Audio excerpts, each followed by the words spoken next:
malam dan salam sejahtera bagi kita semua.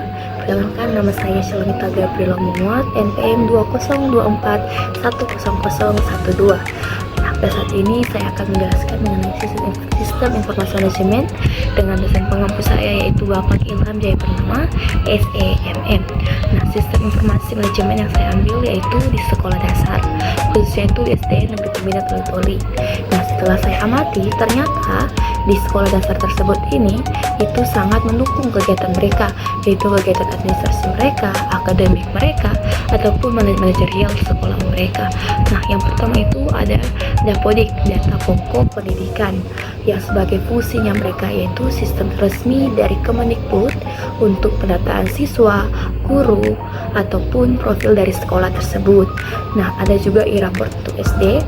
Sistem ini pengelolaan data dari nilai pencetakan raportnya sesuai dengan kurikulum yang ada, dan juga ada SIM kepegawaian atau SIMPEK, sistem pendataan guru dan pegawai SN di lingkungan sekolah negeri.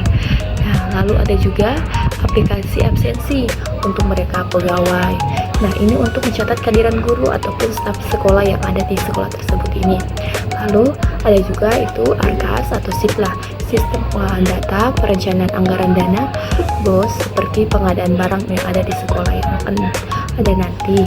Dan juga ada website mereka. Website ini menyampaikan informasi publik, kegiatan yang ada di sekolah, ataupun akan menyampaikan pengumuman kepada orang tua ataupun wali murid yang ada. Dan beberapa proses administrasi tambahan ini masih dilakukan secara manual, seperti desain pembina ini. Untuk guru honor itu mereka menggunakan absen manual, seperti siswa itu absen manual saja. Baik, untuk yang kedua, informasi apa sih yang dihasilkan dari Dapodik, e-raport, SIMPEK, absensi guru, BOS, atau website sekolah.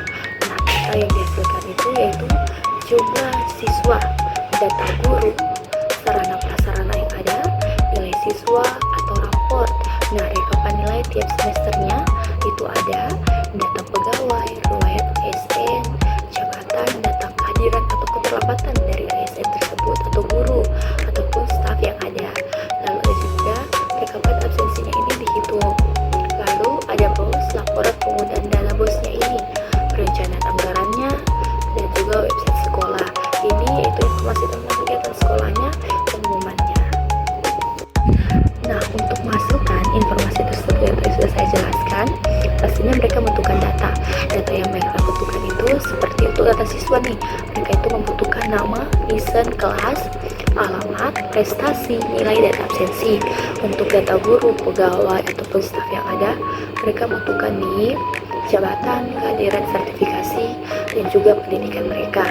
Lalu untuk data sarana prasarana ini, mereka membutuhkan data ruangan kelas ini ada berapa, perpustakaannya, data yang perpustakaan itu ada berapa nih jumlah buku yang ada, lalu apa semua nih sarana prasarana yang ada dalam perpustakaan tersebut, dan juga fasilitas sekolah, ada apa saja di dalam sekolah tersebut itu.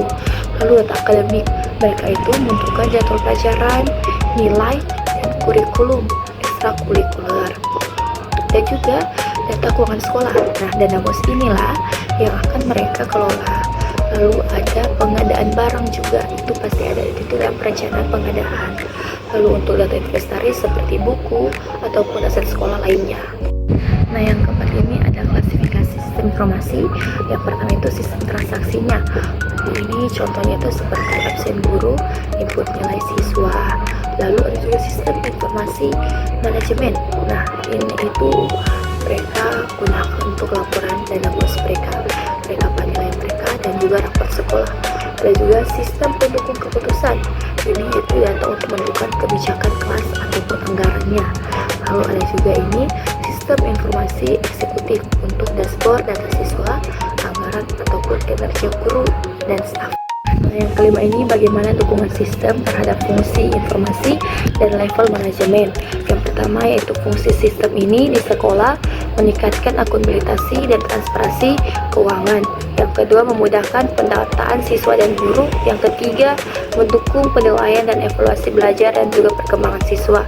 Yang keempat, membantu kepala sekolah dalam perencanaan dan pengambilan keputusan. Dan yang kelima, meningkatkan komunikasi dan dokumentasi sekolah.